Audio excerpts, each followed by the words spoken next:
Yo, what's good, chat? Yo, what's good with y'all? We're back. My hair is so bad. We're back, man. What's good with y'all, man? Yo, how are y'all doing, gang? How we doing? Quick stream today, early. I mean, early stream. You know how it'd be.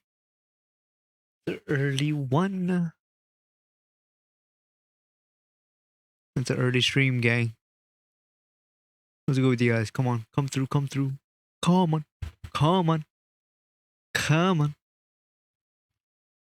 So many things happen. Alright. What's good with you guys, man?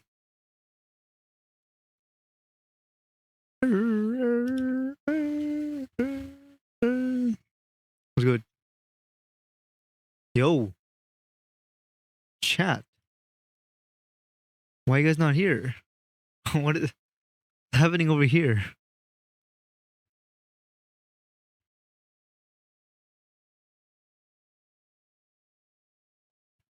What's good with you guys, man? Yo. Today we're gonna watch some videos. Alright, I got 2 videos prepared. I mean, we still have more, of course. We're not only limited to 2, but I'm just saying 2 is what I have installed. I of course have more, but let's wait and see, man. Let's wait and see. Alright, let's go. Let's get it.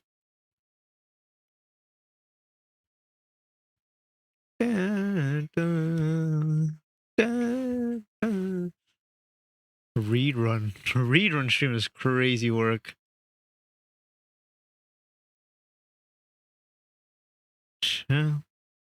Just chatting English commentary.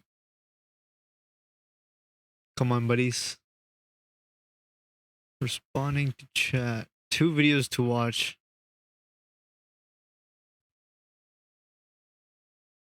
Ooh, I wanted to watch the first one. Whatever. Alright, don't matter. Let's get a chat. Let's go. Alright, we got the first video. You know how it is, gang. Oof. You guys seeing this? Oh, pause. This one right here. Gen Z's addiction to locking in. Chat, not gonna lie. I have to be a victim of this as well. I'm addicted to locking in. It's tough, man. You know, I always feel like if I'm not doing anything, then I'm wasting my time. That I'm being defeated. Sounds weird, but yeah. This is Gen Z's addiction to lock in. How about we lock in this video right now? Oh, pause.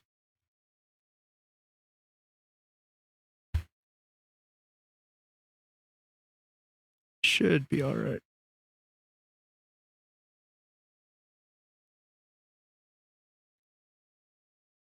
Push-ups and whoa, pause. This year is my year. I swear I'm gonna delete TikTok. Wake up at 5. Okay. Chat, let us lock in now. Hold up. This year is my year. I'm gonna delete. It's so soft. Focus on my goals. And what's that? This year is my year. I'm gonna delete TikTok. Wake up at 6 a.m. Okay.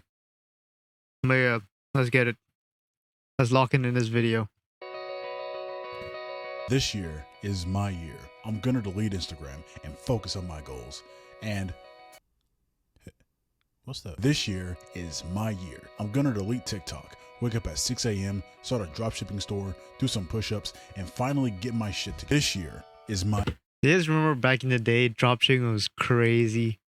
Like, yo, even when I was that age, like 2021, 2022, even I wanted to be like, yo, let's start a dropshipping. I was going crazy as well, but hey, COVID-19.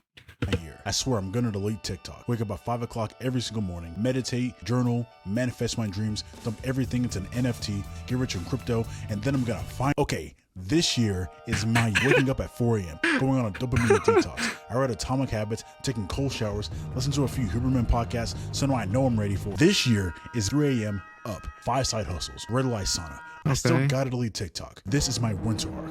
This year, I'm actually locked. This year, wake up at midnight, straight into an icy bath, starting my personal brand, 10-mile run backwards, push-pull legs backwards, deleting my entire phone. No friends, no distractions, 4 years of monk mode. I will locking in.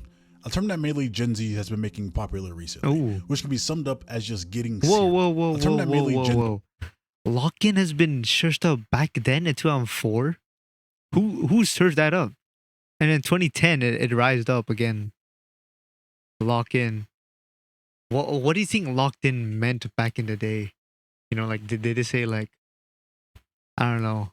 I don't know how to say it, because now it's too hard to say, because lock-in is already used normally, because I know the meaning of it now, but back in the day, I don't know what the meaning was. Z has been making popular recently, which can be summed up as just getting serious, to lock your attention onto a single thing. And that thing can be less serious stuff, like playing a video game or trying not to laugh at something serious. But I want to lock in, focus, get it, never mind, on the more serious side. That when someone says they're going to lock in, it means to really get your shit together and focus on whatever thing you want to achieve, which is typically a big goal that we have for ourselves. Of course. Usually referring to things like going to the gym or studying or something related to money, whatever. And on its own, there's absolutely nothing wrong with this. Of course. Locking in is necessary for doing anything worthwhile. But the problem with locking in is that it's only useful if you actually do it. But barely anyone does. We've all had that 2 a.m. motivation when we wake up and just start pacing in our rooms. When we saw a video of someone our age making $150,000. I'm not going to lie, I would be asleep by 2 a.m. gang. I ain't doing that. My limit of sleeping is before 1. You know, before 1 o'clock, I'm already out like a light. A month, and they buy their parents a new house with a Rolls Royce. So we start planning on becoming a millionaire in 6 months. We start researching and watching videos. Maybe go do a couple of push-ups and squats. We delete TikTok and Instagram from our phones. Maybe even pull out a journal and write down some plans about something. And we swear we're gonna go to the gym tomorrow. And then we go to bed, wake up, re-download TikTok the next day, and just repeat the cycle over and over and over again. And you know, like, there's one tip I do want to tell you guys is when you wake, as soon as you wake up, don't scroll through Reels or TikTok. It's a virus. All right, like, do something, like, scroll anything else but not TikTok and Reels. It's an addiction. I don't do it anymore. That's the thing. I did it before, back in the day. I used to, like, go in there, wake up early morning, and scroll, like, and then I would be lost like 1 hour there, you know. I would just recommend just wake up and just do something, bro. Like, go brush or something, you know, get out of your bed immediately. Don't scrolling. Scrolling is bad. Scrolling is heaven. Scrolling is hell. It sounds kind of funny because we all kind of been through it, but in all seriousness, of course, it's insanity. It's demoralizing. Why is that here like that? Beyond frustrating when time keeps passing, but for some reason, nothing we're not changes. where we want to be in our lives. Yeah. When we're not even on the path. When you haven't locked in like you swore you were going to do, and now it's 2025, and you're in the same spot you had been for over half a decade. When it's your literal 40th attempt saying you're going to do something, and you don't even believe or trust yourself anymore. Like, it's not even sadness or anger. It's just numbness. But why exactly does that happen? Like, why is it so difficult to do the things we swore we want to do? Yet it's so easy to do the things that we know won't help us long term. And it's not even like we don't want these things or don't even know how to get them. Because if you have an internet connection, which you have to be for watching this video, you can easily figure out exactly how to get exactly what you want out of life. Hundreds of millions of people have that ability, but then why can't people do it? Why can't people focus? Why can't people stick with something longer than 75 days? Why will 90% of people live the same year over and over and over again? Why can't Gen Z seem to lock in? Well, first of all, it's not just Gen Z who can't lock in, but almost every human for all time. Because focusing on long-term goals outside of survival inherently goes against human nature and the way our minds work. But more on that in a second. And second off, why exactly is locking in so important? Because if you research different people who've done anything worthwhile in any domain, they all got there doing different things during different times. But the one common denominator between all of them is intense focus over a long period of time on one thing, which is definitionally, I don't know if that's an actual word, locking in. If you want to become world champion, you need to lock in. If you want to Yeah. revolutionize personal computers, Lock in. you need to lock in. If you want to lead the civil rights movement, you need to lock in. If you want to make legendary films, you need to lock in. Even if you don't want to change the world, This you guy's just want to funny. have a family, provide for them, be in shape, and live a simple life, you still need to lock in. Because we all have a certain amount of energy and time. And if Yeah. you spread out this energy evenly amongst 1,000 different seeds, the most impressive thing you'll ever grow is 1,000 blades of grass. But if you're actually able to put your energy onto one thing, sure, Yeah. you might not have 1,000 blades of grass, but the one thing you will have is an oak tree. And this Yeah. idea of locking in is so ingrained in us that it's been seen throughout several stories and myths throughout history. Like, Ooh. for example, There's the no- Buddha. He lived his life of luxury and comfort so he could sit under a tree and fully focus on finding enlightenment. And monks are basically the definition of being locked in. They remove all distractions and everything that brings temporary, mindless pleasures so they can focus on finding peace. This is also why we have the term monk mode, which is just another version of locking in. Even a lot of philosophers talk about removing distractions and focusing on what's actually important in their lives, and how chasing temporary, mindless pleasures gets you nowhere long term. Because even eons ago, they understood that having your energy spread all over the place doesn't get you anywhere and leads to an empty life. And also in almost every single story with a hero's journey, they have to Yeah. lock in and focus relentlessly on changing into a better person or overcoming a huge obstacle. Even in Yeah. a lot of shows or movies or entertainment, if you think about it, a lot of the time, a lot of people's favorite or most memorable parts is when the character gets serious. Yes. When their eyes change and you can tell that they don't care about anything else Like when they lock in. When they lock in, that's when it's scary. other than the goal. Especially in sports, when athletes in the zone or they have tunnel vision and they just even if you look at different biographies of people in the not too distant past or motivational speakers or people who are alive today, they all mention the focus, the grind, the Yeah. locking in, how they went through periods of relentless focus and they removed distractions so they could really get shit done. And how even during those moments, even though they weren't all sunshine and rainbows, they look back at those moments in admiration because it molded them into becoming a better human being. And I think locking in is something that we all subconsciously strive towards because we all know that it's the closest answer we have to the big question, how to be happy. Because if you've ever actually been locked in, or you've gotten into a flow state, or just have gotten lost in the progression of an activity, you know that it's one of the best feelings that you can experience. Not Yeah. buying something, not doom scrolling, not giving into instant gratification and pleasures, but the climb itself towards a worthy goal that we Yeah. decide on. That's even if satisfying. it's hard and challenges us. Basically, locking in isn't even a new concept, but if we all know it's important, not just important, but necessary, and it's been around for eons. And today we have more tools and information to mold ourselves into whoever we want to become, then why doesn't it work? Like, obviously it does work. Folks will never hurt you. But then why do 95% of people never actually get the results they want to? Why can't we lock in? Okay, well, there's 4 big reasons why locking in doesn't work for most people. For one, most people have no why. Most people don't even start with a reason, the purpose of why they're deciding to lock in. They say they want to change, but don't even know why. Like, why go to the gym? Why start a business? Ooh.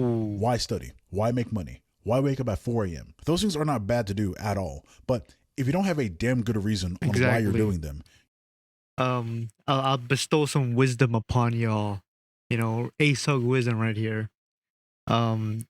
Fyodor, I think it's Fyodor, right? Fyodor Dostoevsky said, um, if you have one why, then it can handle any how, or something like that. You know, just if you find a why, then it can tear down any how. All right, so that's why it's very important to find your why. you will not do them by yourself long term. Because we all have this thing called a brain, and your brain is going to control your automatic baseline behaviors. And your brain is brilliant, but Yeah. it's also lazy. Not because it's trying to be lazy, it's just because it's trying to be efficient. And your brain doesn't care about anything except surviving long enough to reproduce. Everything else it will put in as little effort as possible. And your brain will always automatically focus on 2 things: needs and wants. Needs are different things like breathing, food, water, Of course, shelter, safety, normal like, stuff. stuff like that. Your brain will literally fight to the death to meet these things.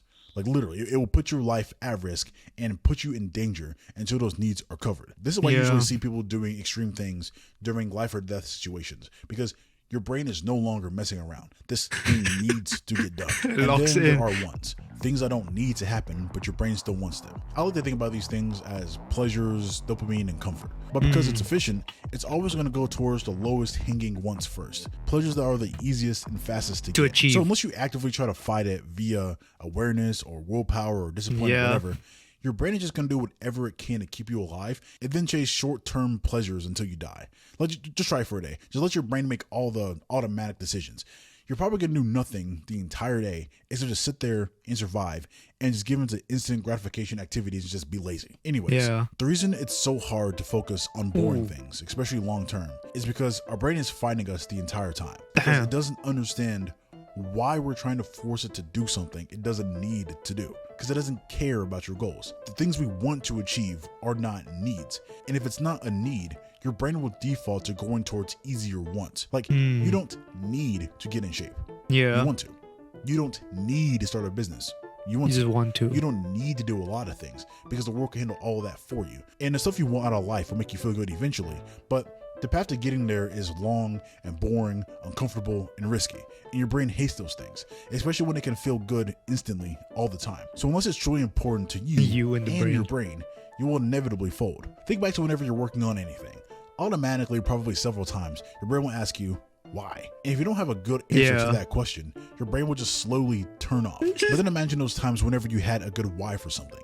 It feels like you have almost this unlimited restless energy. Exactly. Have you ever had a day in which you had something huge planned for the next day and you were able to wake up at like 4 or 5 o'clock in the morning with almost zero effort? Almost like your brain automatically woke you up. It's because you were actually excited to get up because you had a strong reason why to get up. Versus the days whenever you hype yourself up with some empty promises, you don't plan anything, you don't have a why, you just saw someone else doing it, and now that 5 o'clock alarm goes off and there's going to be a 90% chance you're going to hit snooze and go right back to bed. And it is kind of corny, but it's that quote where it's like, any why can be anyhow. Because exactly. If you have a strong enough why, you will do it. And the reason why can be good or bad. If someone put a gun to your head, it's one of those. That was the quote I wanted to say. Is like, if you have a strong enough why, then it can beat anyhow. You know, I don't know who quoted that, but I saw it somewhere. It's probably someone else, but it's very influential. You know, influential. It's very amazing. We should all live by it. Sayings we've heard our entire lives, and it shows us that we will do crazy shit we don't want to do if you have a good reason behind it, even if it's negative. Same with if someone gave you $1 billion. Shows the crazy shit we will do trying to chase a huge reward. But most people usually have neither of those. They're just floating around in the middle. They don't have a pain they're running from or a huge reward to chase. So a big reason people can't lock in or focus on something long term is because they don't even have a good, strong reason why behind it. Like, it needs to be something bigger than, I want to get rich or I want a six pack. But like, why? Why? And why that? If someone says they want a six pack but don't really have a good reason why, then there's a 90% chance they just won't do it. But then if someone says they want a six pack because they were bullied their entire lives and they want to prove to themselves that they can do it, that's a much stronger why that will push them to do things that they don't want to do, even when they don't want to do it. For most people, the goal disappears for themselves as soon as they put their phone in their hand. It's not something that's so important to them that it bothers them not going towards it. Something so important to them that doing anything outside of the progression of that goal seems like a waste of time. Something that would be the last thing on their mind whenever they go to sleep and the first thing on their mind whenever they wake up. If you can find that thing and focus on it, then locking in becomes almost automatic. Because then you simply do whatever it takes to achieve that goal. But most people never have a bigger reason other than, voice on the internet told me to take cold showers, and then are surprised whenever they can't keep it up. 2, most people have extreme short-term thinking and low attention spans. Most people see locking in as a quick sprint, not even a 100-meter sprint, more like a 40-yard or a 20-yard dash when it's actually an ultra marathon that never really truly ends. If you're trying to reach a goal that takes years, a few weeks of effort isn't going to do anything, no matter how much effort you put in. Most of the goals we have for ourselves are pretty big, highly variable, and don't have a clear path. And it's probably going to take hours and days and months, maybe even years of trying before any results begin to show. You have to front load so much effort before you'll be rewarded on any of that effort. With any small thing. The modern world has trained us at every step to expect everything to be instant and comfortable.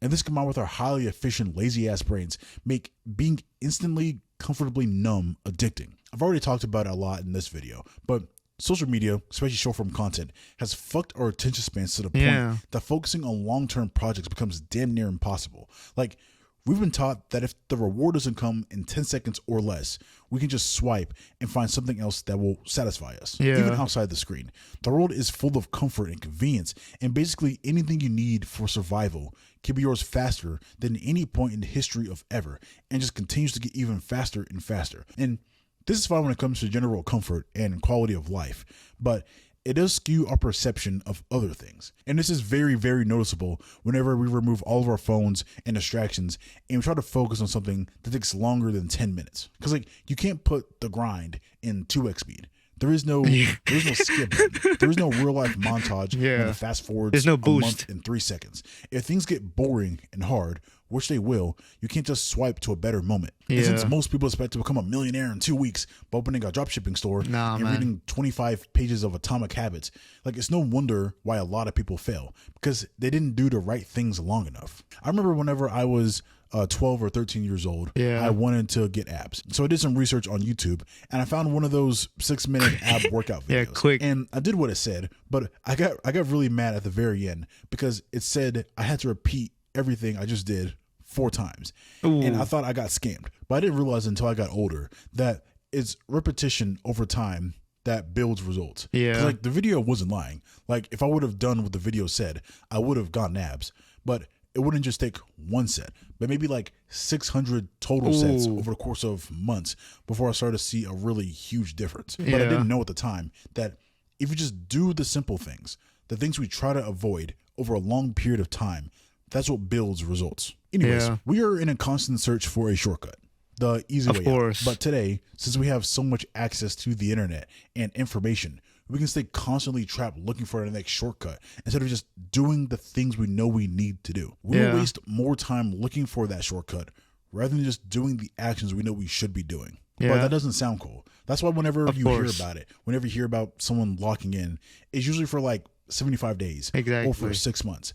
But if you really think about that, like, it doesn't, It takes years, it doesn't bro. exist. Like, yes, time exists, but 6 months doesn't really mean anything because now is the only moment that you exist, and it just comes down to what you're actually doing now in this moment. Because Yeah. what happens after 6 months?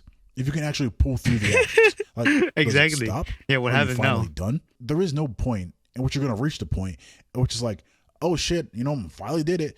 Now I can chill and do nothing, because the next day will always come. So in Yeah. a real way, there really is no true finish line. This is usually why trying to do something unsustainable will never work. Whenever people say they're going to lock in, they're not trying to do something long term. It's just a quick burst. A quick burst might work for specific situations, like cramming for a test, or might help once or twice. I like how we went from being able to focus long term to now focusing in short bursts. How?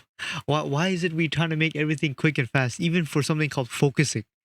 Focusing is now quick and fast now. Like, how do we do that, bro?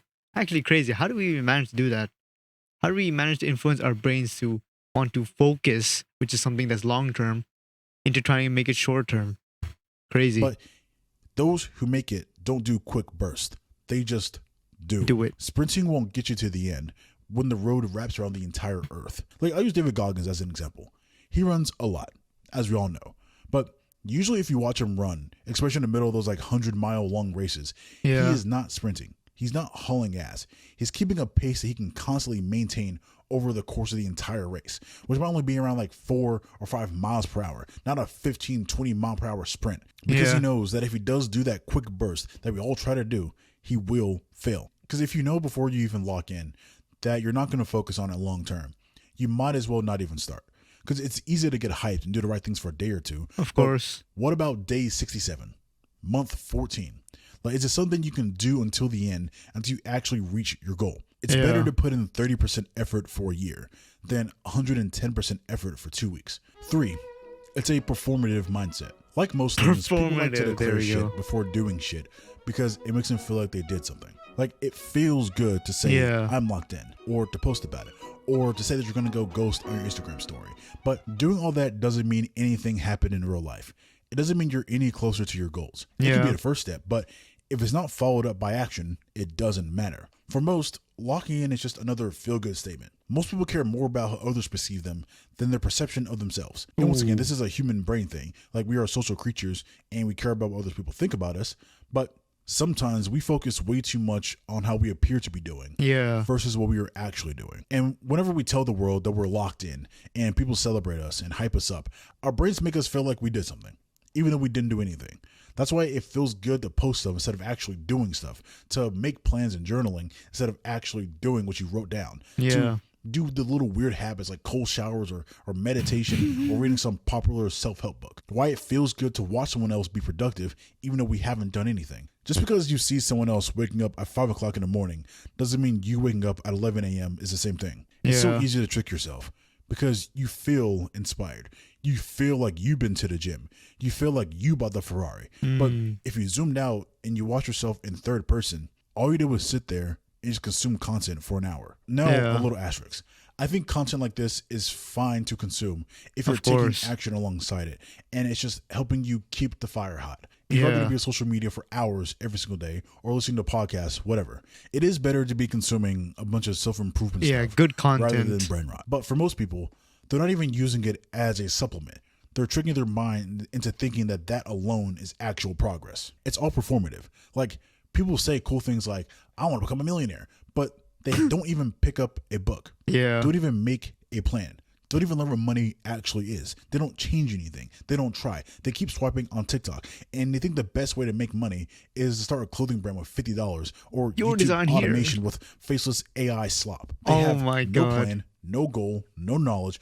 I have to say, bro, the AI slop, the automation one, I hate those. I wish they would remove AI in YouTube. I'm vouching. No long-term strategy, just a temporary emotion that will fade just as quickly as it came. And then most of the time, the trigger for someone locking in is watching a David Goggins TikTok yelling and calling them a bitch. And that might keep you going for a few hours, but it fades very fast when things get actually hard. If the cue for you locking in comes from something else other than yourself, you will fail. If you need someone to tell you to lock in, then you're not actually locked in. And most people don't know how to actually work on something outside of the things they're told to do. Most people will put more time and effort into pleasing someone else rather than focusing on the goals they have for themselves. For example, if someone was told to be up earlier at their job at 6 a.m. instead of 8 a.m., they would be there at 6 a.m. But then if they made the same promise to themselves that they'll be at the gym at 6 a.m., they would sleep in and miss it for the third week in a row. Basically, a lot of motivational lock-in stuff is usually advertised as fun, high energy, feel good, hoorah. But if you've actually done something on your own, you realize it's the opposite. It's boring. It's hard, which is why it's difficult to stick with it, especially when you're surrounded by so many other pleasures and distractions. And if the only fuel you have is motivational TikToks or Instagram Reels, you will fail. Bye-bye. Most people have unrealistic expectations. Let's say you're locked in for 6 months. People expect those 6 months to be perfect and smooth. They think that the second they say the words out loud, I'm locked in, the universe will change and it'll be a perfect road. That one day they're just going to start. But the thing is you never know. It depends on what you're doing. If it's something like luck-based, then you might. It's hard to expect the outcome, because you might go big or you might not go big, right? But if something that is static, like a studying or something, then you need to have a good expectation, average.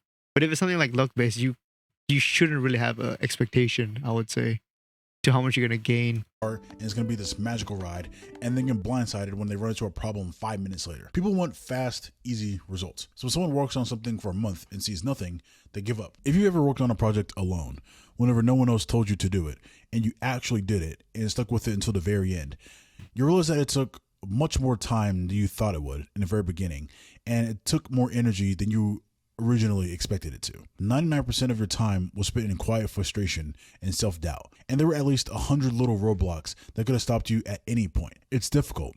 It's hard. It actually challenges you. You're taking on a task that literally nobody is telling you to do, and you don't even have to do it. And when you reach the end, you realize why so many people never do anything long term. Because there's a massive difference between acting like you are something versus actually doing it. The hype and the theories of how to be productive versus actually throwing all of yourself into a task and getting lost in it. You start to understand that there is no secret.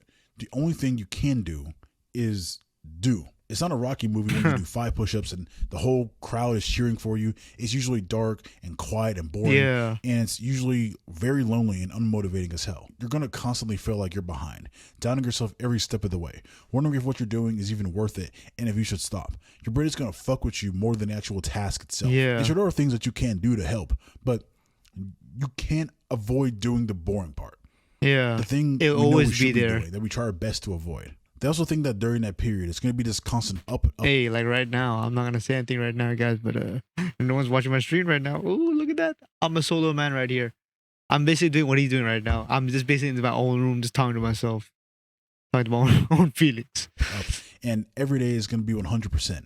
Yeah. When in reality, half the days are going to be below average. If you focused for a full year, that means 6 of those months are going to be below average. And Of most of course. that time, average doesn't even feel good. Some days are going to be missed. Most days you aren't going to do everything you set out to do.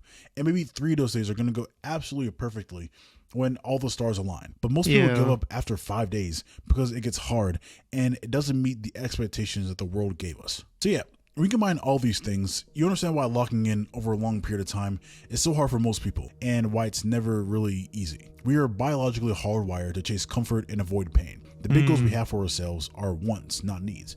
And most people don't even know what they truly want and copy other people's 4 a.m. morning routine without creating their own that fits their own goals. They think Yeah. results are going to happen tomorrow and care about the image of progress versus making actual progress. So when the time finally comes to sit down and do the work we know we should be doing, we stop. So Yeah. if locking in can work, but it doesn't for most people, then how do you actually make it work? Ooh. Well, first, step 0 is that you need to have a why. A good why, a great why, but Step not just 0. a single why, but I would argue y cubed, y to the y to the y. Just think about almost any movie, Y times or story, Y. or Like, anyone in real nonstop. life. Whenever the character has the moment in which they obsess over a goal and they lock in, why does that happen? It's because they found their why. Something clicks in their mind, and that purpose, good or bad, is something that becomes a need. And it's usually something bigger than themselves, something more than some small, vague, superficial reason, like, I want to get strong. But rather Yeah. something like, I need to protect the village from the evil that's going to come in 5 years or something like that. I don't know. And then once they find that strong reason why, stopping them becomes almost impossible because they will put literally all their efforts into it. Or Yeah. sometimes they won't stop until they're literally dead. Now, in the real world, it doesn't mean you need to save the universe from destruction or anything crazy like that. That you need to have your motivation so dark and Oh so my important goodness. that you Pause. sacrifice every little That's thing scary. that ends up costing you more in the end. But the closer you can make your goal a need, the better. Or your brain's Yeah. going to fight you every single step of the way. Because, okay, if you don't pick a goal that you need to do, if Yeah. it's not something that's so important to you that you can't stop thinking about it, you simply won't do it. Of Because the world we course. live in today gives us so much instant comfort and pleasures and distractions, and this ocean of instant gratification is going to easily drown out a meh reason for doing something. If you're Yeah. going to do something over a long period of time, You gotta do it. you need to have something else as fuel other than your motivational, happy, feel-good emotions. Because one day you feel great, and the next you're questioning the purpose in anything. And if you solely rely on them, then your progress is also going to be random. Just random bursts of motivation that get you nowhere long-term. It's Yeah. corny, but it's like the quote I said earlier, how any why can overcome any how. Or Yeah. if you want to succeed as bad as you want to breathe, then you'll be successful. It sounds kind of corny, but it does have a lot of truth behind it. You constantly just do breathing, even though you're not constantly thinking about breathing. Yeah. And if you don't breathe for 30 seconds, you would Yeah, do you anything be to get thinking. air because it's a non-negotiable. Or almost any example, if someone said you had to do X, Y, or Z in 6 months, or you're homeless, or they were going to harm you and your family, you would make it work. Because there's a strong reason there. But like we said before, for most people, there aren't really any real consequences for not achieving your goal. But Yeah. if you don't set up any consequences, either in real life or mentally, if you know that whether or not you achieve your goals, nothing's going to happen to you, it's basically never going to happen because you're going to default to comfort. Anyways, it has to be a strong why. Without that, nothing matters. Then once you have something that you actually care about, remove everything that is not the goal. Once you have a good why, your brain is still going to fuck with you. It's still going to want to go towards the easier ones, even Yeah. if the one that you have is massive and will bring you fulfillment and pleasure. You have to remove the short-term instant gratification activities, either your phone or other distractions like TV, sports, video games, other people, etc. The things we know we shouldn't be doing. Now, I'm not saying you Yeah. gotta go extreme and never, ever, ever do anything ever again, but the more you remove these things, the easier it will be for your brain to focus on the things you truly care about. Then, Yeah. once you have all that down, actually do it. Actually take the actions. Not Ooh. talking about it, not watching videos,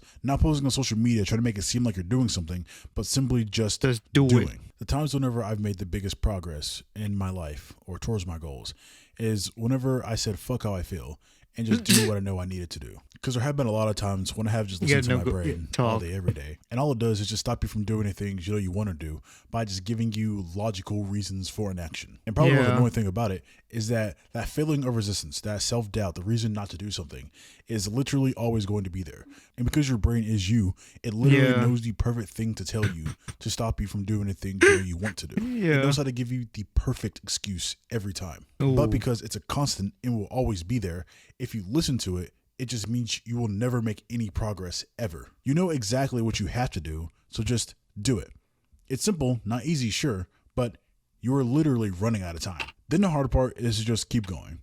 This is where almost everyone stops because it requires consistent, boring effort without getting rewarded for the long time in between. And there's no secret to this.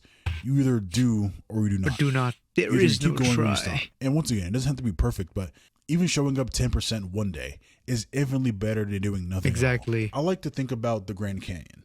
To get that massive canyon, you need consistency. It took over 5 million years for it to be what it is now. And I would imagine some days a lot of progress was made, while there might have been probably years when nothing happened at all. But to get where it is now, it never truly stopped.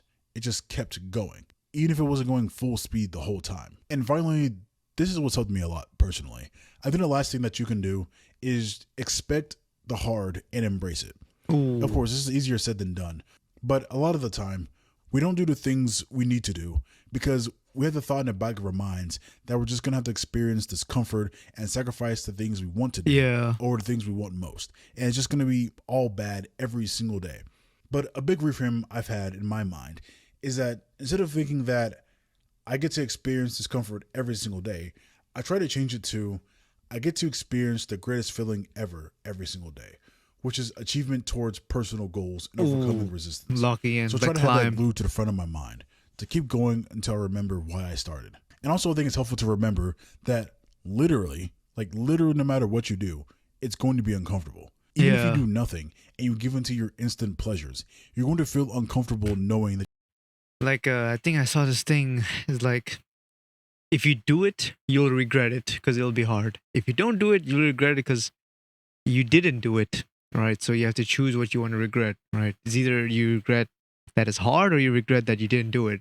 So choose which one you want, man. Like, that's how it is. You're not achieving the true goals you have for yourself. And if discomfort is going to exist no matter what, you might as well get something from it. Once you start making actual progress towards the goals that you set for yourself, through the actions that you're taking and you're overcoming self-doubt and just pushing through resistance, it is by far one of the best feelings ever. Ooh. But you have to go past that little dip before you see results. Exactly. But once you get over that hill, it becomes so much easier. It was good. Kelly Boy is nice. But easier. But at the end, you're going to be so damn proud of yourself and remember why you started to begin with. That's it. Bye. Yeah, he had a nice video. What's going on, man? Hello, for those who actually lock in. Whatever. Dude was locked in making this video. He was. If you want to, okay, too long. Even this video has a lot of images per second, so people really watch it till the end. I'm not locking in. Zooming out and looking at yourself in the third person is actually eye-opening. Oh wow, that is actually lit. I'm just like this now. I'm subscribing to this guy. Yo, Malik Peace is tough like that. Okay. First video done. Yo, that was lit though. What the hell? What the hell? Why is one guy just spamming?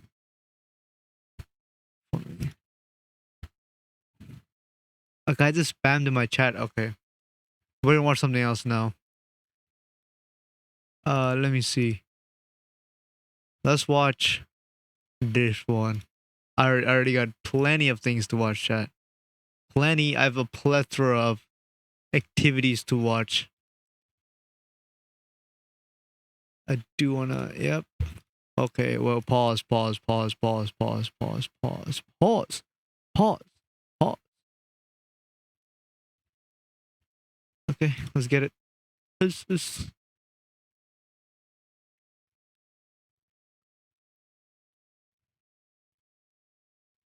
All right.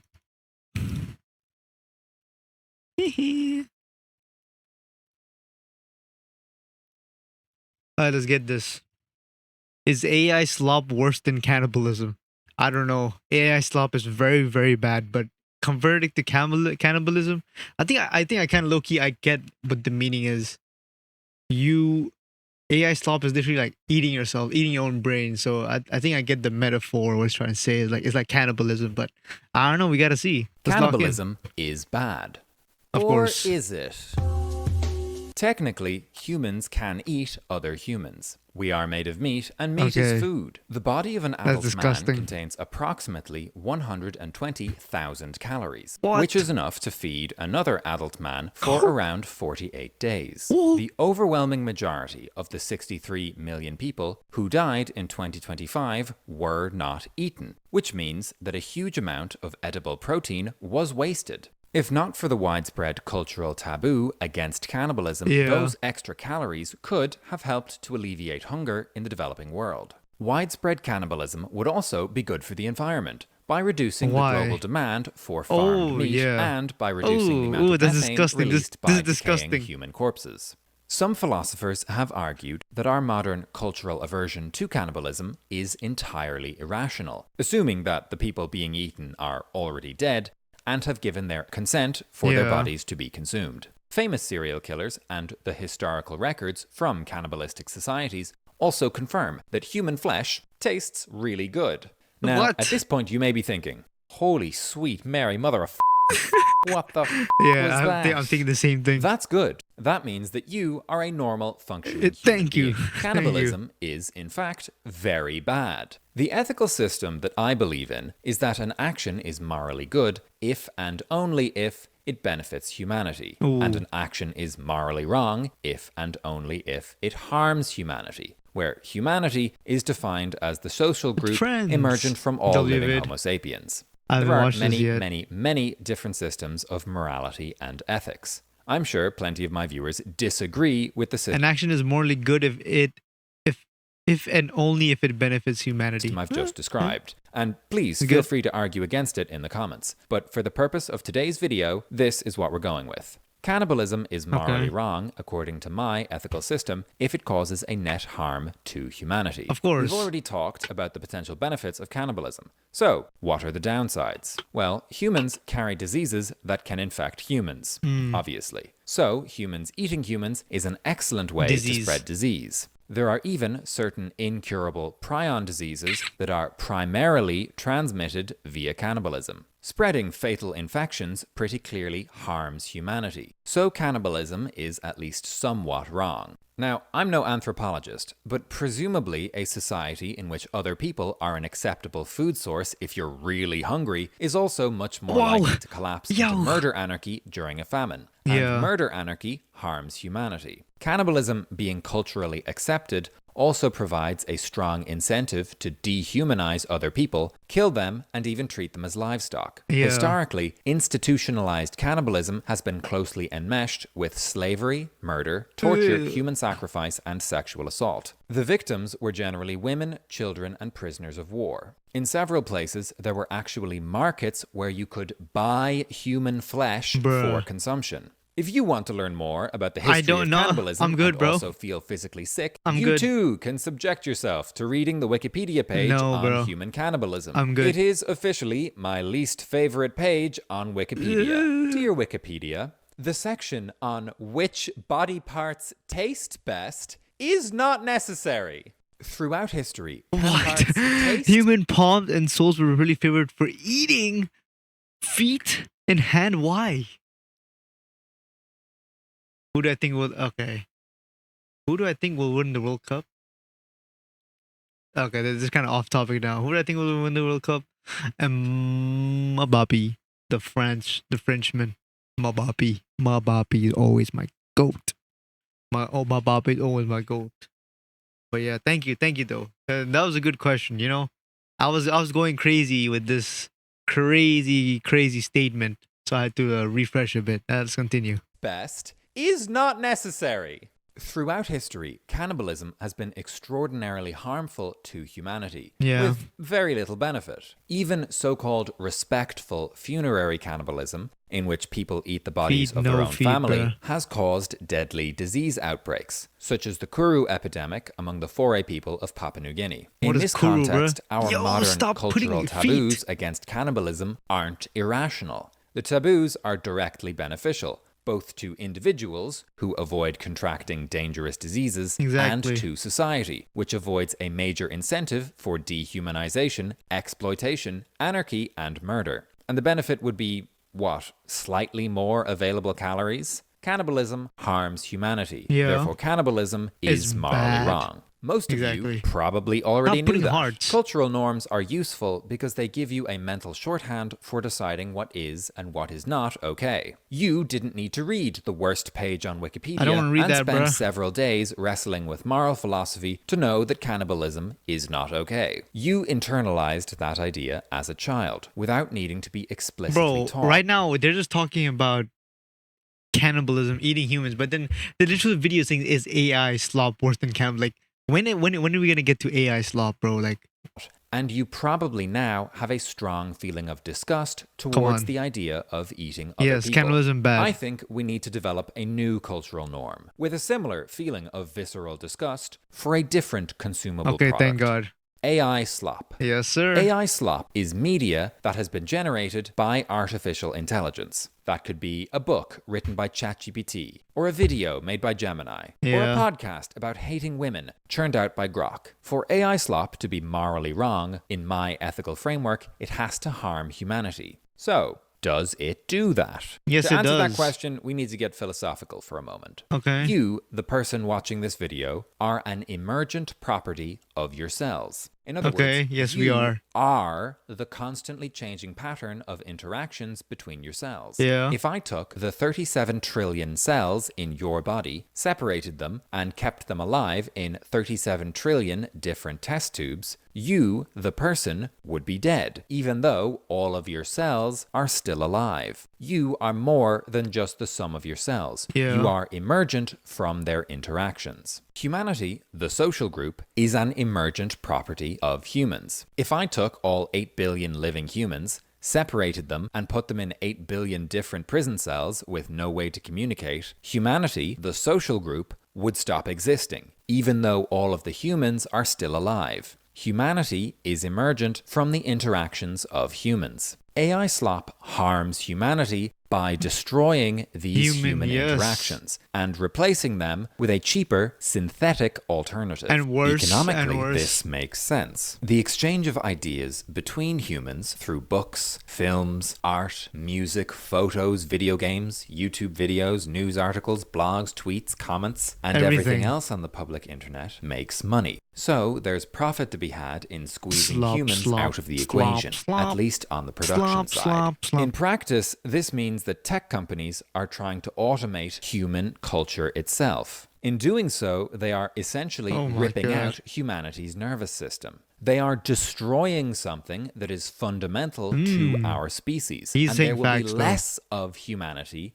the social group, because humanity is made of human-to-human interactions Yeah. that AI slop is replacing. AI slop harms humanity directly by design. Therefore, under my definition of morality, to produce or knowingly consume AI slop is morally wrong. Okay. There are lots of other more practical See, but it's still okay. No, never mind. I'm still gonna say something stupid. reasons to dislike AI slop. It's generally full of misinformation because Yeah. AI models don't know what's true and tend to just make things up. Exactly. It enables industrial scale scams, fraud, and blackmail. It provides tech companies and governments with an infinite fire hose of propaganda to spray on the public. It's destroying whole industries and causing enormous job losses without course, bro. creating new jobs to replace them. The AI models themselves were Yoink. largely trained on stolen data, and stealing is wrong. AI industry data centers use a huge amount of energy, straining power grids Water. and increasing electricity Water. prices while making the climate crisis worse. AI girlfriends and boyfriends actively Yo. monetize loneliness while further Bro, isolating. if you have an AI boyfriend or girlfriend, like, please seek help. Please, please, please. This is not good for you, bro. Please. AI boyfriend and girlfriend, they don't do anything, bro. They're designed to agree with you. They're so bad. Please get help, bro. Please, I'm begging. Their victims from real human connection, and sometimes chatbots just drive people insane. All of these things harm humanity to some degree, but even if those Sure, nice one. practical and social problems How do you even know that? That's tough, though. Leave him alone.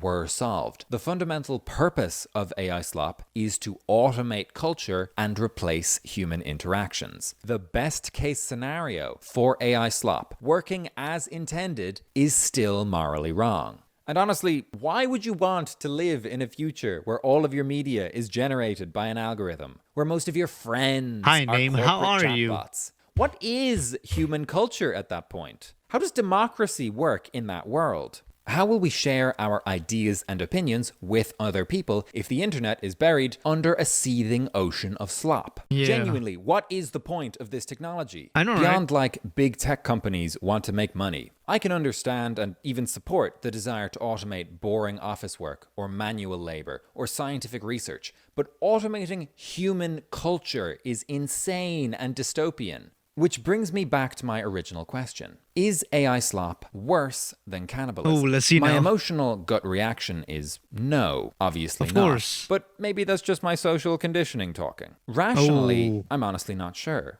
I think it's at least possible that the worst case scenario for AI slop would do more harm to humanity than, for example, widespread consensual funerary cannibalism. Of course, it's difficult to compare a cannibalistic version of modern society that Yeah. doesn't exist with the AI slop dystopia corporations are enthusiastically dragging us towards. My hope with making the cannibalism comparison was to get you thinking about morality in the abstract. How do you define right and wrong, separate from the emotional reactions and cultural norms Humanity, that you gang, learned like you as a said. child? The point of this video is not to convince anyone that AI slop is bad. You probably already felt that It's way. already bad. Instead, I'm trying to convince you that your existing hatred of AI slop Is is normal? morally and philosophically Okay, thank you. justified. I consider myself to be a very pro-science person, and as a general rule, I like new technology. But new technologies are not always good. Asbestos insulation and leaded gasoline were extremely useful technologies with enormous economic value, but they also killed millions of people. In Yeah. retrospect, they were bad technologies. To be clear, I'm not against the use of AI in general. Using artificial intelligence to improve cancer detection, Like, there's some things, yeah, like he's about to say, but using AI on some things is normal. Completely, I'm fine with that. I don't care. Like, go ahead, use it. But some things that are like something that humans should do and must do, and using AI for it is disgusting. You know, like, are we that lazy, gang? Like, what is this? or to control self-driving cars, or to develop new medicines, or to verify mathematical exactly. proofs. All of that is great. I Perfect. actually used to be a machine learning researcher for a quantum computing company. So it's not like I have some vendetta against all AI technology. Yeah. It's specifically AI generated media that I Exactly. think is morally wrong and bad for society. But if AI slop keeps getting more realistic, pretty soon we won't be able to tell it apart from real human content. We So can. maybe we should just give up No. and accept the slop into We our can. lives. No. Google has developed a tool called SynthID that applies invisible digital watermarks to the images, videos, and songs generated by their AI model Gemini. OpenAI What's good, has Primus? announced that they will also be using SynthID to watermark Promise, you came here first time chatter. I'll ask you a question. Is AI slop worse than cannibalism? Answer through. their AI-generated images. One reason that AI companies are moving in this direction is to comply with the transparency good, obligations gang. laid out in Article 50 of the EU's AI Act. These rules will come into effect in December of 2026, and they are a good start. Unfortunately, even if a piece of content has digital watermarks declaring that it was synthetically generated, social media platforms like YouTube are not always required to share this information with users. We need more consumer protection laws in major markets like the EU and the US, placing the burden on social media platforms to identify and label AI slop. We have nutrition labels for food, we can Yeah. have nutrition labels for content. Another piece of good news is that third-party AI detection tools available to the public have gotten much more accurate in recent years. Thank So we God. don't necessarily need digital watermarks Yeah, to I figure am. out what is and isn't slop. Admittedly, this topic Like first I'm watching the videos I have installed, and then if you guys can send any to send through, and I'll watch it. is controversial. But and it got to be good though. It's not like last time someone sent me a 6-7 song and I didn't even react to it. I just watched like 10 seconds of it and left. But it better be good. It better be interesting. deserves its own video, so subscribe to be notified when I finally get around to that. In the meantime, I have a message for my fellow YouTubers. You gotta stop using slop in your videos. If you're a musician, you might be tempted to use AI-generated animations in your music videos. No, if you're bro. an animator, you might be tempted to use AI-generated Depends on what cars though. I'm not that into cars though. But if it's something like interesting, generally interesting, then I don't mind watching it. background music in your animations. If you make video essays, you might be tempted to use AI-generated stock footage, or animations, or music, or thumbnails, or narration, or scripts, and on the surface, in isolation, any one of those things seems like it might be okay. Send it through. Come It to the lets you Discord. make cool content Send it in the Discord. There should be clips and links, and just click it there. without learning new skills or working with people who already have those skills. Learning is hard, and people are gross. But the consequence of using slop in your content is teaching your audience that watching slop is okay. In doing so, you are undermining the cultural norm that is currently forming against AI slop. And pretty soon, you're going to be relying on that moral principle to stop your whole career from being automated out of existence. Using AI, YouTube can already Could you even spend $1 trillion, or what's the most evil company? Ooh. Could you even spend $1 trillion? Sounds tough. I want to watch that. Wait, what's the most evil company? Actually, nah. Switch up. What's the most evil company? suggest video ideas to creators based on their previous content. Using AI, YouTube can already generate videos based on those ideas. YouTube has a financial incentive to okay. eventually Good cut video. out the middleman, i.e. human YouTubers, and internally generate those videos, if viewers on YouTube will accept consuming slop. And even if YouTube doesn't start generating the slop Alright. themselves, individual grifters who want the ad revenue are already doing so. So it is in your selfish long-term interests as a human YouTuber I'll watch the company one after this. I'm quite interested in the company one. to never use AI slop in your content, because doing so legitimizes the technology that could one day replace you. It's like content creators are all on the same ship. And we're Yeah. not quite sinking yet, but some of you are ripping chunks out of the hull to build a life raft. The war on slop is a winnable fight, so start acting like I it. like that. If you have used AI in your content in the past, don't feel too bad about it. Slop hatred is a new cultural norm Yeah. that's still evolving. When DALL-E 2 first came out, I generated a messy AI slop painting of my grandmother. Like, there should be a limit. Like, using AI, you shouldn't complete 100% use it. You should use it to assist you, but it shouldn't be a rely on it 100%. You know, you can assist it to do some things like 20% of a task or 30% of a task. But if you tell him to do the whole thing, then you're not using your brain. You know, mother's favorite bird, printed it out, framed it, and gave it to her for Christmas. And at the time, I thought that was a cool That's present. alright. That's I don't alright. blame past think I already me for watched being that. incredibly cringe and not having fully understood the moral implications of AI slop, back when we were still calling it AI art. However, times have changed, and if you keep using AI in your content going forward, you are making an informed decision to do something that is both morally wrong and actively damaging to your own career. Yeah. If you're not a YouTuber and you notice that one of your favorite creators is currently using AI slop in their videos, even just in small ways, You gotta let leave them them know. a respectful comment to say, hey, that's not cool. I don't support that. As a YouTuber myself, I can confirm that we are very anxious by nature and easily peer pressured by our viewers. So this will work. You can also make an Yeah, effort not that's to true. watch content from creators who refuse to stop using slop. Even if You know, the thing is, like, you can clearly tell when a thumbnail is clearly AI. You know, like fully AI. They have a certain vibe to it, and there's some ones you can just tell is AI assisted. That's fine. You know, like maybe like those Mr. Beast titles, like some big titles. You can see there's a bit of AI to it. You know, like maybe enhancing the image or making it a bit more cleaner. Like that's all right. But then some people, they just fully generate the AI. Is crazy, bro. they're only using it a little bit. It's like saying, oh, I'm not a cannibal. I only eat toes as a fetish thing. That's still cannibalism. AI slop harms humanity. Therefore, AI slop is wrong. And we, Okay. the citizens of I the got internet, still have time to make it go away. If you Yeah. want more people to see this video, like and subscribe to boost it in the YouTube algorithm. For those of you who want to debate Good video. Unstoppable scroller versus unskippable title. Third option, AI cannibalism, AI slop being trained by AI slop. Oh no. This was a really helpful video. Thanks for convincing me not to eat other humans. Bro, me too, bro. I'm not gonna eat other humans as well, gang. After he told me that. Yeah, damn.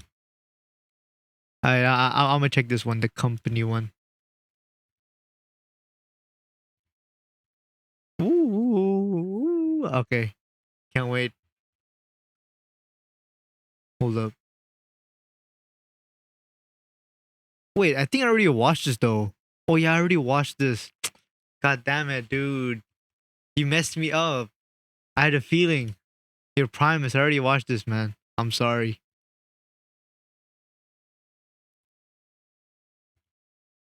I'm sorry about it. I already watched it. What's the most? If you have more videos, you can tell me. Could L catch Epstein? What are these titles, bro?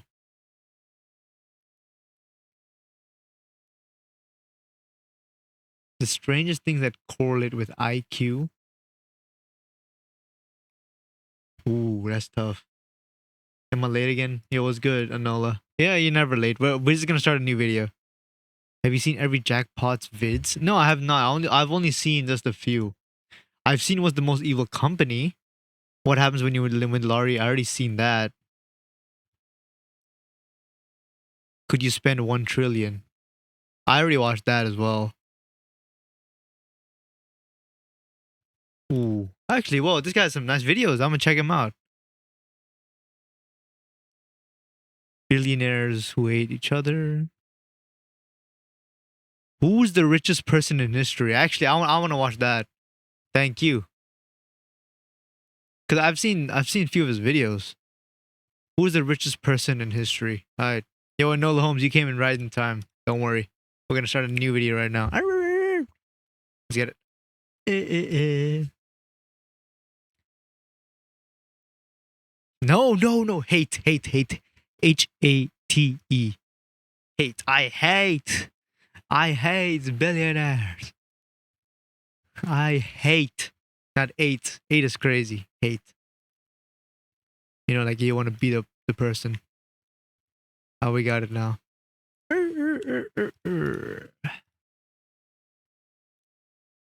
Let's get ready. Let's watch it now. Who's the richest person in history? My guess right now, Chad, who's the richest person in history? Isn't it some Saudi Arabian prince or something? I forgot, bro. I don't know. I bet it's some Saudi Arabian prince, bro. Obviously me. Is it? Huh? What do you mean by that, gang? Watch. If someone with an average salary wanted Elon Musk's net worth, they would have to work for 8 million years. Damn. That's 30 times longer than human beings have existed. And in the time it's taken me to tell you this, Elon has made another $100,000. But the craziest thing about Elon is that he's not even the richest person in history. He's actually not even close. Damn. If you look back in time, there are people that make Elon look broke. So let's go find the richest human to ever exist. Starting in the late 80s with a Colombian billionaire who revolutionized the energy supplement industry. Pablo Escobar. He was raking in 420 million a week, but his net worth after inflation only reached 80 billion. So on paper, he's not even beating Elon. But unlike everyone else in this video, Pablo's wealth wasn't tied up in stocks or politics. He just had literal dollars. He was spending a Could the Mongolian? I might actually watch that. I might actually watch that. I think I've seen a clip. I don't worry, I'll search it up. You don't need to send a link, but I might watch that. grand a week on rubber bands just to hold them together, and damage to them cost him $2 billion a year. So Pablo wasn't the richest person in history overall, but if we're talking actual cash, he probably was. But let's go back in time to see a very different kind of wealth.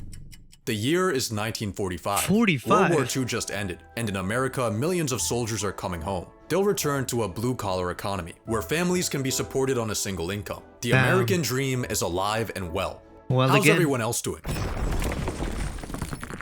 Damn. It's in these ruins where we'll find one of the richest men to ever live. Joseph Stalin, the communist ruler of the Soviet Union, was uninterested in money. He had practically no personal possessions outside of his pipes, books, and plain military tunic. He did live much better than his citizens, having access to things like food, but he wasn't basking in luxury. His pay stubs show him making today's equivalent of $30K a month, but according to his son, he just let the checks pile up on his desk and he probably didn't even have a savings account. The reason Stalin is considered one of the richest men in history, despite technically having no money, is because he didn't need money. He already owned the entire state.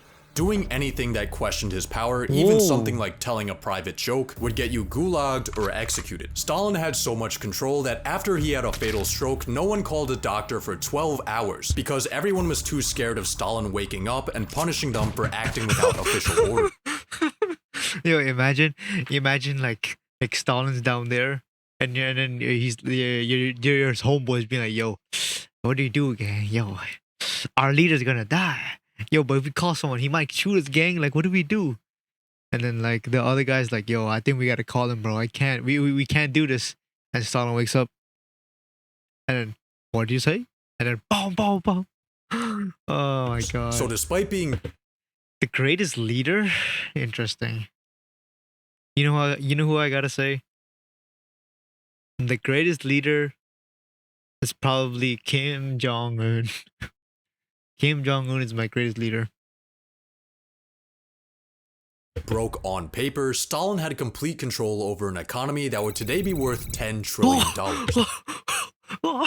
Yo, he broke the scale, bro. I thought he would be in the scale. See, in order to find the richest person in history, we need to think bigger than just money. Every person in this video will represent a different time period and a different form of wealth, whether it be political power or cash or company equity. And in the end, only one will be determined as the richest person in history. Come on. So let's move on to our next contender. In 1909, Adolf Hitler was homeless. He had moved to Vienna to pursue his dream of becoming an artist, but things weren't really working out. He got rejected from art school and found himself selling small paintings and postcards just to get by and sleeping in hostels. Then, after fighting in the First World War and beginning his political involvement, he attempted to forcefully overthrow the government, which got him locked up for 9 months. Hopefully he'll use these 9 months to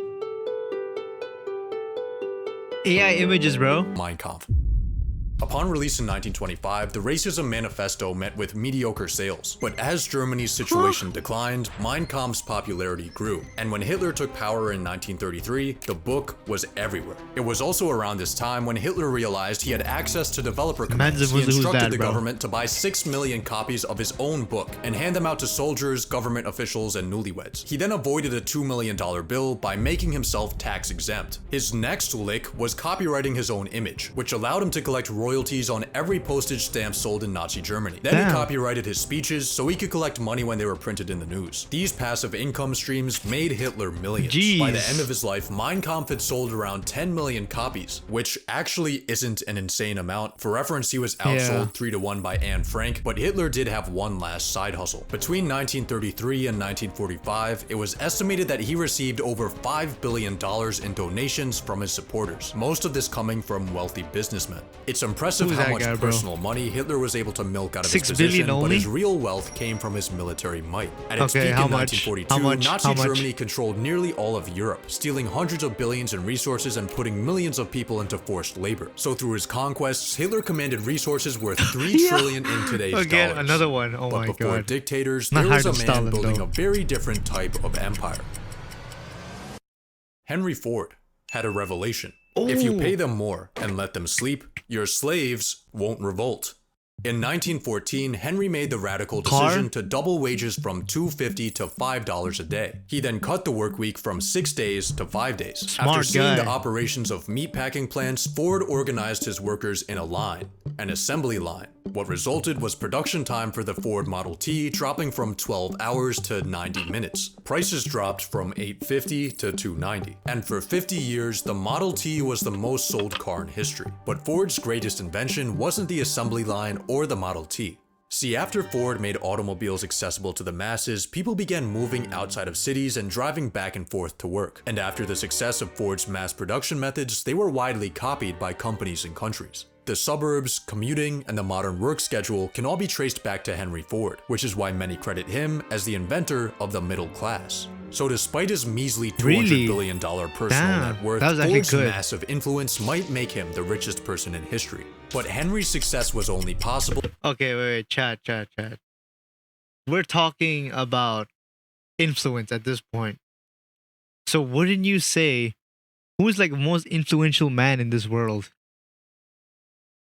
I don't know, bro. Wouldn't you say Jesus is the richest guy in the world then? Apparently, if this case, right? What's going on? I thought we're talking about like assets. Now talking about something influence. Influence is intangible. We cannot calculate that. You know, there's no price in influence. So how can we measure that? Well, thanks to the men who came before him. It's the late 1800s. The telephone, telegraph, and light bulb are currently being invented. Pollution is awesome. Child labor is legal. Yes! Regulations don't exist. Long hours and unsafe working equipment give employees a healthy work-death balance. The stage is set for maximum capitalism. Damn. 3 men would define this era. The OG being Cornelius Vanderbilt, who conquered the railroad industry and died with more money than the US Treasury. The next was Andrew Carnegie, who made a fortune with steel, then devoted the rest of his life to philanthropy. And this was during a time before charity tax advantages. He actually meant that shit. But the richest of the 3 was John D. Rockefeller. In 1870, John founded Standard Oil. He quickly curb-stomped his competitors through innovation and screwing them over, and by the 1880s, he controlled 90% of America's oil. If Jesus came right now and asked for $1, he would probably have 4 billion, just like Hitler. People respect you to give money. That is a good point. But it's hard to measure influence, you know? You can't put $1 on influence, right? You can't measure that. So even if he did come back, he might get 5 billion, 6 billion. We don't know. It's unmeasurable, except for the assets that you had, the assets, you know. Refining. But his empire fell in 1911 when the U.S. Supreme Court declared Standard Oil an illegal monopoly and ordered it to be broken up into 34 new companies. This judicial punishment destroyed Rockefeller's fortune, and he ended up dying in poverty.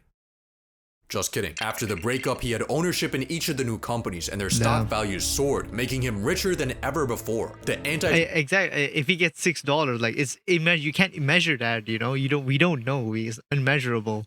Trust breakup resulted in Rockefeller becoming the world's first billionaire, and at his peak in 1913, he was worth 2% of the US GDP. Estimates of his personal worth in today's dollars range from 4 to 600 billion, making him potentially the richest person ever. But before the robber barons, there was a family who bankrolled entire empires. You know he ain't getting The year is 1744. The United States doesn't exist yet. The life expectancy is 30. Cities are full of shit. There's no electricity. In a small Jewish ghetto, Mayor Amschel Rothschild is born. Rothschild. He starts in business at a young age, working his way up from being a rare coin dealer to a successful banker. Then in the early 1800s, he launches a conquest. He sends his 5 sons to the 5 key financial centers of Europe. Every son does their part, and before the invention of the telephone, the Rothschilds have established the first international banking network. They finance wars and peacetime recovery, pay for massive projects like the Suez Canal, and give out loans that save countries' economies. But the Rothschilds have one serious problem. What's up? For centuries, Jews in Europe had been prohibited from owning land, blocked out of most industries, and at risk of property confiscation or exile. So in order to ensure their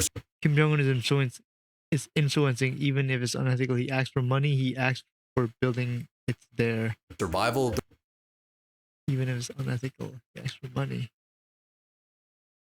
the Rothschilds invested in stocks, bonds, and debt. But it's immeasurable. You can't measure that. You know, like what if he says, like, oh, I want to build Mount Everest. You know, they can't. How much is Mount Everest even? Like, you know, you can't measure that. Rather than just tangible assets like gold or real estate that could have been taken or destroyed. Another method they used to ensure their wealth stayed within the family, the cousin technique. Through financial tactics and incest, the Rothschilds managed to mostly avoid persecution, but the extent of their wealth today is widely debated. Some estimates have claimed the Rothschilds have a current net worth of $500 trillion. What the? But the only Rothschild you'll find today on the Forbes rich list is Jeff Rothschild. He's worth $3.2 billion. He works at Facebook, and he is not related to the Rothschilds. The Rothschilds no longer have much centralized family wealth, but at their peak, their total worth would have been the largest single fortune in history. On an individual level, the richest ever was Nathan Rothschild. According to estimates, his peak net worth today would be around $20 billion, but his power and connections would likely have been worth a lot more. To find our next contender for the richest person in history, let's go back to Europe in the 1500s. Christopher Columbus just got back from America. The church owns everything. And Jacob Fugger is born into a wealthy German family. After inheriting the family business, Jacob starts expanding it from merchant trading to banking. And soon he's handing out massive loans to finance everything from art projects to wars and elections. In 1590, Are connection or money more important? If you have more connection, you can get okay, it's like this. If you have more connection, you can have more opportunity to get money. But then if you have money, you can actually have more connection. But I like this question because I feel like connection is more important as well, because money is immeasurable. You know, you can always get it. It'll never stop. You get me? But the connection is something you feel with another person, another living being. Money's not living being. It's literally just a paper. All right. But then connection is like, yo, you my brother, help me out. You know, it's more life fulfilling than goddamn a paper. Right? That's why.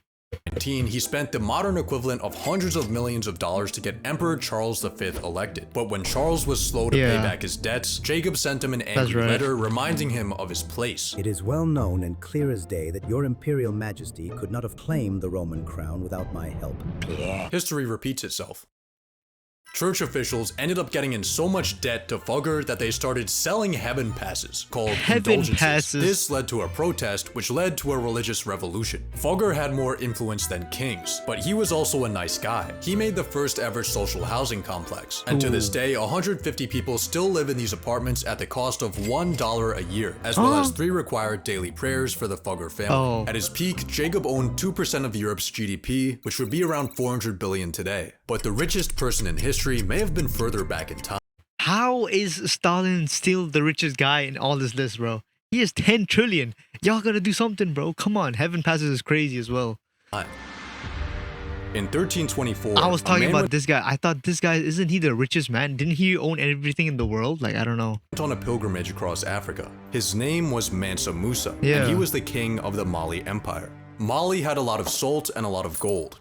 A lot of gold. So much gold that on Musa's pilgrimage he covered himself, his 60,000 person entourage, and his hundreds of animals with thousands of pounds of gold. And then he handed out so much of that gold that it destabilized local economies. So he borrowed the gold back, which fixed the problem until he paid all the debts back at once and everything crashed again. After Musa's multi-billion-dollar road trip, he began showing up on maps decked out in gold, cementing his reputation in history as the original flexer. But estimating his net worth is borderline impossible, since all accounts of Musa's trek come from secondhand testimony. It's believed that Musa controlled about half of the world's gold supply, and the most common number I found for his total worth was 400 billion, but many numbers went much higher. So based on the amount of valuable resources under his control, Mansa Musa may be the richest person in history. But go back 100 years. Bro, no, I don't like that though. Like, I can't. I'm sorry, chat. I need to find this. Mansa, I can't. Mansa Musa. Hey, if it's saying plus, I don't trust that. Net worth today. Like, how do I find the most rich? Only says 400 billion though. Is actually correct. Look, did it say 400 billion? Mansa Musa may be the richest person. Yeah, it does say 400 billion. God damn it! No. 300 billion to 800 billion. So Stalin would still beat him. God damn it, bro. Okay, whatever. In history. But go back 100 years and there was a man with a very different kind of wealth. In the early 1200s, Genghis Khan controlled more land than any man in history. His Mongol Empire covered almost 20% of Earth's land area, making his estimated net worth today 130. Nah, he's Mansa Musa got swiped. Mansa Musa got swiped. Stalin got swiped. Hitler got swiped. Everyone here got swiped. $130 trillion. Oh my goodness.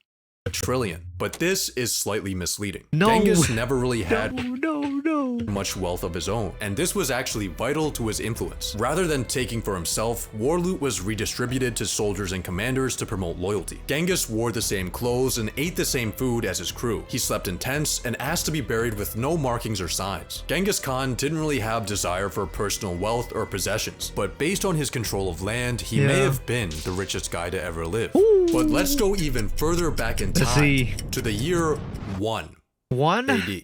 The people alive right now have no idea that they're living through a turning point in history. They actually don't even know what year it is. Romans think that it's year 754. Jews think it's 3761. The Chinese think it's year 9. And for the Greeks, it's 194. Every country is kind of doing their own thing. America's building early cities thanks to the Mayans. India is trading through the ocean and Silk Road. China just invented paper. And in Rome, Augustus Caesar is balling.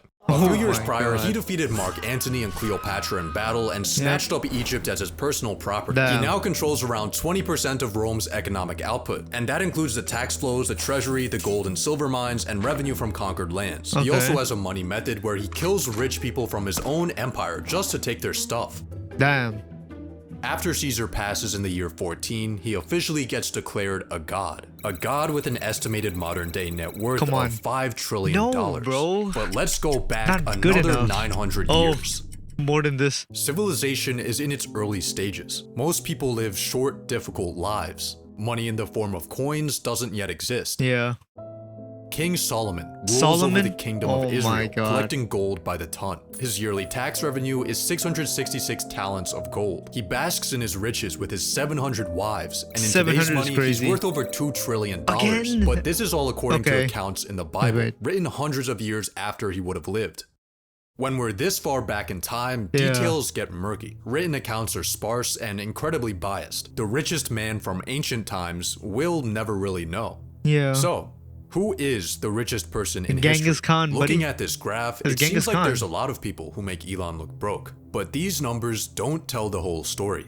Why? Hear me out. In 1913, John D. Rockefeller was worth 2% of US GDP. Today, Elon Musk is worth 1.4% of US GDP. So Rockefeller had a larger share of the economy, making his inflation-adjusted net worth higher than Elon's. Oh my god, I forgot. I'm stupid. The US economy today is 22 times larger than it was in 1913. Rockefeller had a bigger slice of a much smaller pie.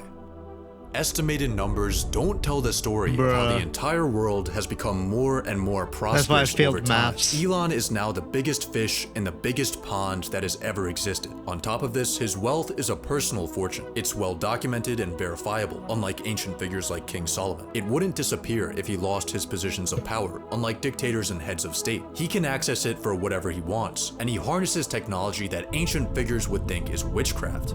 Elon is the richest person in history, with his 400 billion today. Eventually, someone will get even richer, but based on history, everyone else will get richer too. Yo, this guy's video is so lit. Let's see this. The way bro said yes to child labor. Bro is excited over child labor. Child labor was legal. Yes! Bro was hyped for child labor. Acting like he was profiting off the child labor. Damn, everything's about the child labor. That was tough. That was a tough vid. Yeah, that's actually good. You watch Joe Bart? Yeah, I watch Joe Bart.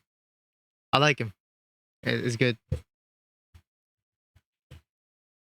Why, you watch him too?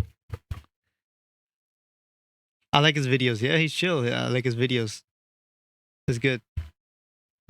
He's a good YouTuber. Streamer. I don't watch his streams.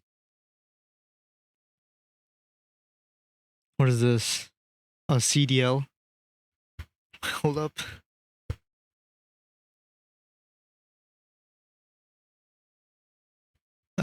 Wait, hold up. What was it again? Oh, you heard me burp. Messi, Mongolia. Let's watch this low key.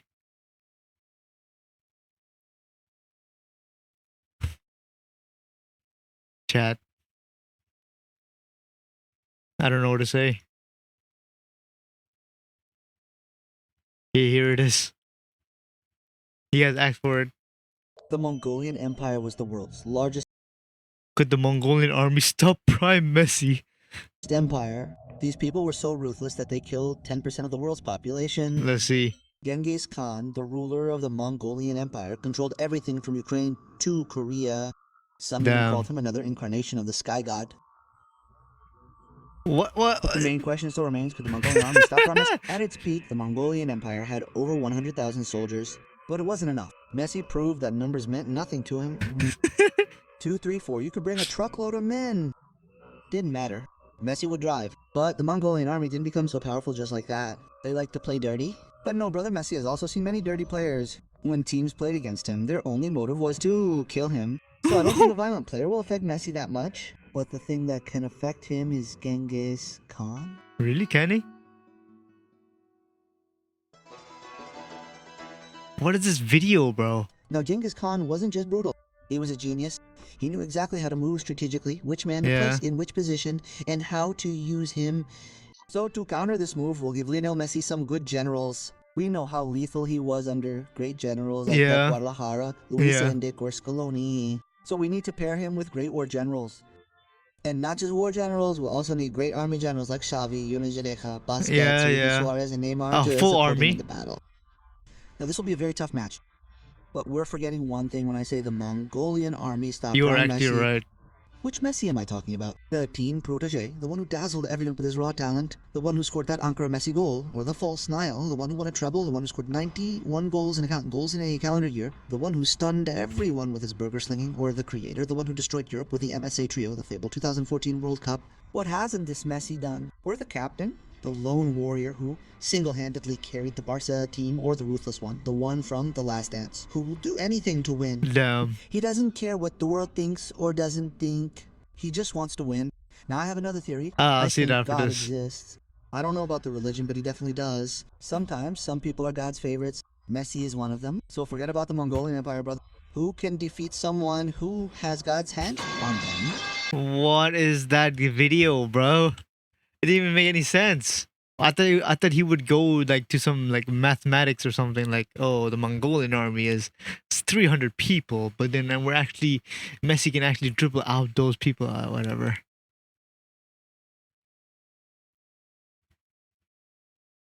Buying a Peterbit and destroying it. Built. What is this? Oh, I've seen this guy before. I literally, like, a guy told me to watch this on stream, but I wasn't really fond of it. Let's watch a bit of it. Let's see. Let's try it out. Whistling Diesel here. I bought a Peterbilt. Isn't that Transformers? I watched his helicopter going inside a helicopter. No. I'm okay with him. I like him. The video is good, but I'm not really interested. But I like the video. Like, how do I say this? Oh my god! Like, I respect the videos that he makes. Is good content, but I'm not like interested in the content. You get me? But I've seen this video before. Didn't he do a video where he did a helicopter indoors? I watched that video. Where he did helicopter indoors. It was chaos.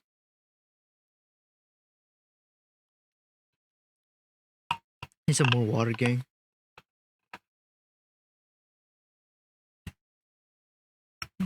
That's why. I'm a bit interested. Let's watch a bit. I am Cody, the owner of Humane Trafficking, an organization that helps successfully move living things back and forth in a humane way. And I'm going to be just figuring out how to operate this heavy piece of equipment on the road. You qualified for that? Yeah, I have a CDL, Cody's driver's license. No, commercial driver's license. The hell's This is going to be that? a really fun video, guys. I have no insurance, no brakes. This thing is absolutely massive. Just back up and show the size. Yeah, it's huge. Yeah, I saw I'm that. 7 foot tall and it's barely up to my head. Optimus There's Prime. a bed! Whole sleeping area. I knew that. I'm gonna push in the clutch. We're gonna start this thing. Gotta wiggle it, make sure it's in neutral. What the? Oh my goodness. That's low-key tough. Sounds like a ship. We have a lot of gauges, so I gotta figure those out. I mean, I know what those are. So I'm gonna use the clutch just for first gear. And I'm doing a burnout. Oh my god! Oh my god. Do you know what you're doing? I think I blew the tranny. Oh. I gotta get on the road! Use my clutch for every shift. No. No, you gotta use the clutch. I was trying. Here, I got this. No. You don't know how to shift? Oh, I gotta figure that out. What gear am I in? I don't know, man. Probably like 10. Oh my goodness. Hold up. Oh my god! Oh. I'm a little unexperienced. I need to never drive like this. So do truckers have like secret handshakes or anything? Yeah, we do like stupid family in front of me. What? Walk in the left lane. He's in the right Yo, lane. he actually driving normally? Oh, hell They no. don't get out of my way. Get over. It's just a family. Leave them alone. Family. You're speeding in a school zone right now. School zone. Yo. Oh, this is like the worst possible route you could have taken me. I don't know. I'm just following the GPS. Oh my god. Close. That'll be you someday. Yep, today. What? This used to be a little semi. Now we have the absolute Chad of semi. We just pulled these pieces of absolute garbage off, and we've successfully installed these massive, long, Alright, see ya. 8-inch stacks. They are incredibly tall. Not as tall as me, though. Alright, I see, want have fun. everyone to know that I'm Y'all fun. have fun, bro. Now we're off to Have get a fun. heavy Come load. to tomorrow. Oh my goodness.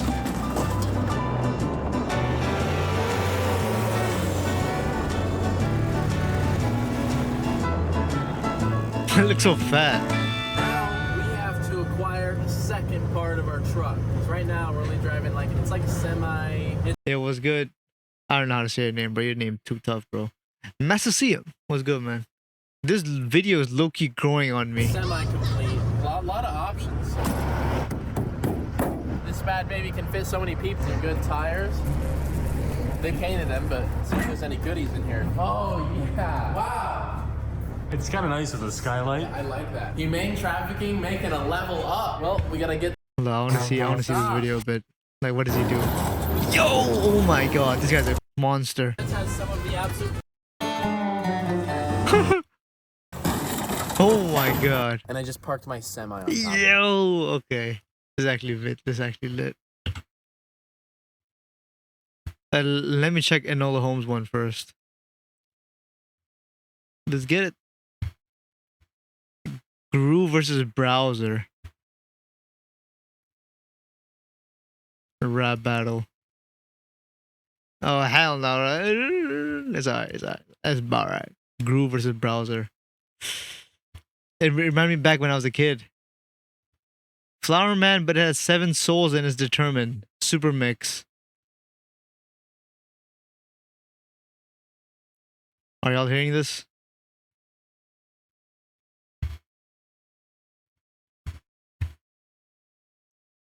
Is it Undertale?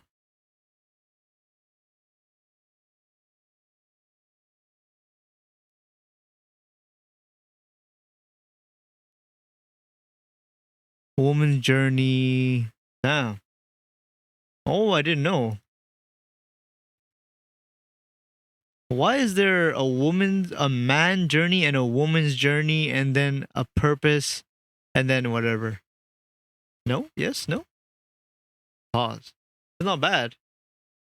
I haven't played Undertale though. Maybe I should. I've never played Undertale. I've only watched Jacksepticeye play. Isn't Deltarune and Undertale same? Like similar? Or like a sequel or something? I forgot. Isn't it like God of War and God of War Ragnarok, something like that? I swear it is, right? That's LARP. Jane, you're early. I'll play the song for you guys. Why not? This is Deltarune.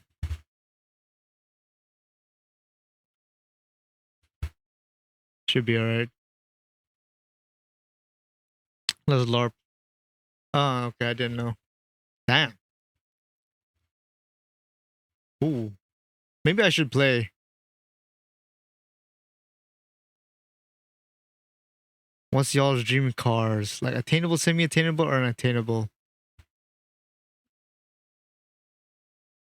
I think my dream car would probably be like a basic car, bro. Maybe like a Tesla.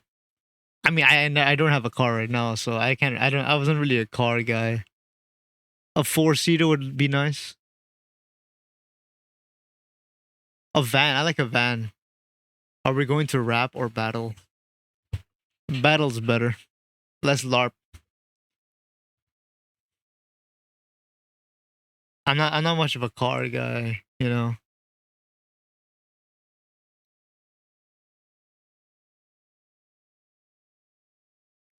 Don't know what to say about that, gang. I'm not a big car guy, so yeah.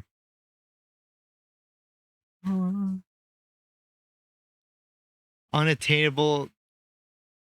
There's one. Like a Batmobile. A Batmobile is low-key tough. Imagine a 4-seater Batmobile. Wouldn't that be cool? I thought of it back then. A 4-seater Batmobile, gang.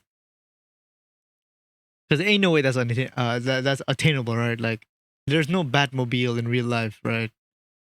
I'm thinking. Yo, let's LARP chat. But is it 4-seater though? We're not watching anything. We're just listening to LARPing song.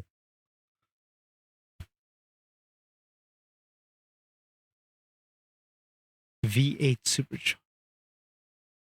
Is it single seater or multi-seater? It's a 2-seater. I want a 4-seater though. Like I like the back seats. You know, like just in case anything happens. You never know, right?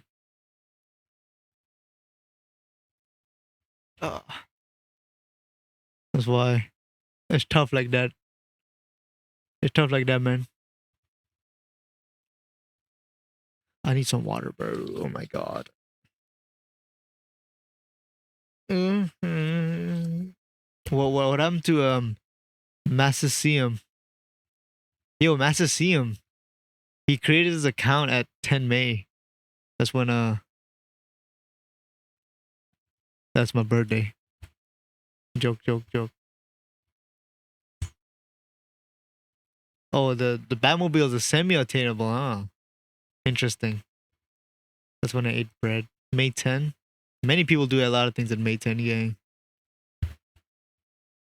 So yeah.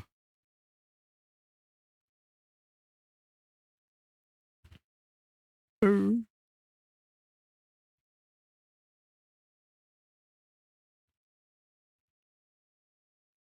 creation. Us. Yeah. You're right. You're right. It's just a replica. Like the same everything. Yeah. All right, chat. I think as today's stream has ended, chat, y'all. Like we watched a lot of videos. You know, we reacted a lot of stuff. You guys came through. Unattainable for you. What's unattainable for me? I don't even know. Okay, I'm fried right now. I'm fried.